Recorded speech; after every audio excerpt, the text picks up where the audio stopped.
Yes mbaniriza akadde kano mwasibye mutya muli mutya mwenna bagifollowinga nembeebaza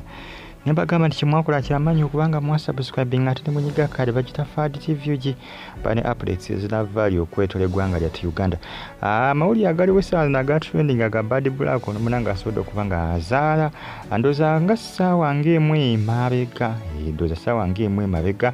asobodde okuba nga azaala. Bagamba nti congratulations to the happy couple on their new bundle of joy. Maama w'amawanga kulika olutalo mwatu tetumanyi mwana kigwazadde naye nga bagamba nti azadde omwana ngezaako okunoonya ekikula ky'omwana gwazadde sobodde kubanga nfuna naye nga information ejja kubeera enkinga mpolampola manyina ku bintu byakukweka baserebwa abasinga ennaku zino tebakyagala kumulisa abaana baabwe olw'ensonga nti bannayuganda abasinga emitima gyabwe gyaguba mitima mikambwe mitima mikalu balina efuutuwa ku mitima kati abasinga bagezaako kubanga bakweka ebimu ku ebikola ki ebikwatagana kugamba ku information. Baby Jessie endowooza omwana abeka ye Jessie bwensuubira Baby Jessie era mwana mulenzi bwensuubira naye nga tona kubanga bakonfaminga kubanga akafaananyi kali kendabiddeko nti ayinza okuba ye Baby Jessie kali ka baby shower kali ka baby shower naye nga banga sigwanvu nnyo emabega munange Bad Black asobodde okuba nga azaala akaana kiwandoza akaana ka bulenzi naye nga gwekirina okumanya nti azadde omwana naye Bad Black agamba nti omwana wayinza obutamumulisa nnyo banayuganda nti balina emitima mibi omanyi nagamba nti omuntu nga mulogo omuntu nga wa mutima mubi niwetuna butunuzi ku muntu oba ku mwana wo nga takawagaliza watamukutteko niwatagenza wamusawo muganda nyamutunako butunuzi bwati eri abantu nga balogo amaaso gaabwe malogo nga teetaaga genda wamusawo muganda ofuna eddagala okuloga yeetaaga kutunako butunuzi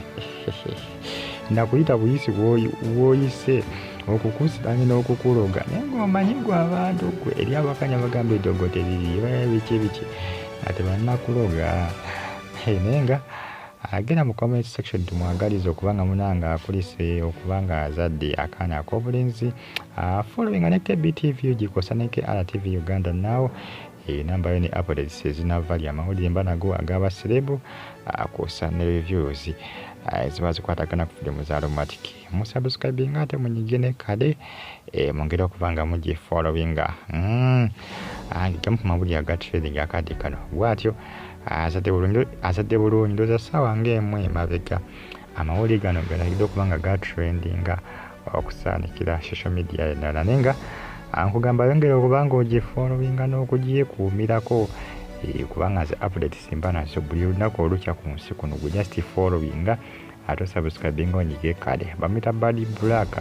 aganya okubanga olaga omwana we amaga Bad Black amunaaba naye bayinza okuba bawemulanga ye okwemulawemula nnyo osinga bagamba nti abaana mukama yambe alina okuba nti nokubasiiga kuwemula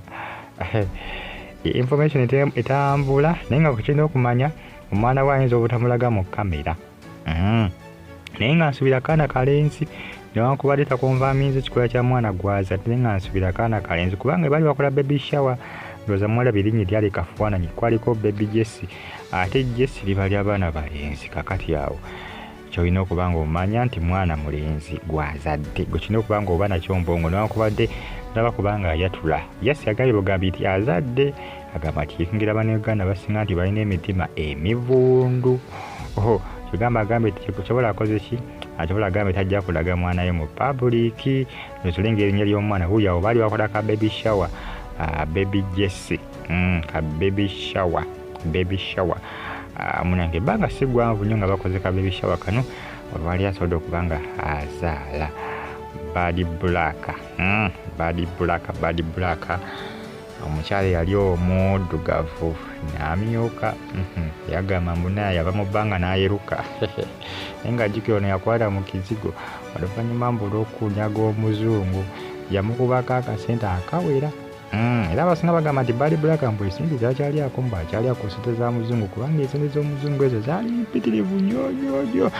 nga bw'okiwulira. Bad Black ava n'akonfaminga n'agamba nti abasirikale baamusiba naye akasente teyaba waakubadde olw'ataano olw'ensonga nti kooli yamusalira emyaka ne bagimusiba ne giggwaayo yagamba kati esente zange mbawaako ne guba mutwalo sijja gubawa muganya okubanga mukola kimunyambako okubanga nva mu kkomera emyaka gyange gy'oli ate nkwate sente zange mbaweeko yaganda okubanga bawaako wadde olwafite kubanga ebiseera ebisinga oluusi kooti bw'oba akutte mu kooti ng'oba olusasukeze nga sente Bad Blacks yali yatwala kooti anekugamba omusango oluusi ne gukusinga oba tewetaaga tebakyalinanga gye banza kubanga bakugyamu esente zo olw'ensonga nti n'oli aba yakuloopa aba amaze okubanga akola ki kugamba akizigana ekyo kooti kyebeesazeewo ebiseera ebisinga oluusi kooti gwe kyoba oyagala si kyesalawo oyinza okuba gweyagala emyaka 10 naye negamba tetujja mu musiba 10 n'ensonga nti omusango gwe tegwetaaga myaka 10 naye nga tujja mu musiba emyaka 10 bwe giggwayo oba akasente ko waliwo kateeka ku akawunti ya bbanka okasangayo okasangayo ya Bad Black akasente ke kakyalimu mbu kakyaliko kali mu kulya noono omwami we gwe yafuna omupya simanya ng'oba amuyitaani mweyabidde n'erinnya erinnya lyamuyita omwami we era nga yamuzaddemu ono omwana balina abaana bawerera ddala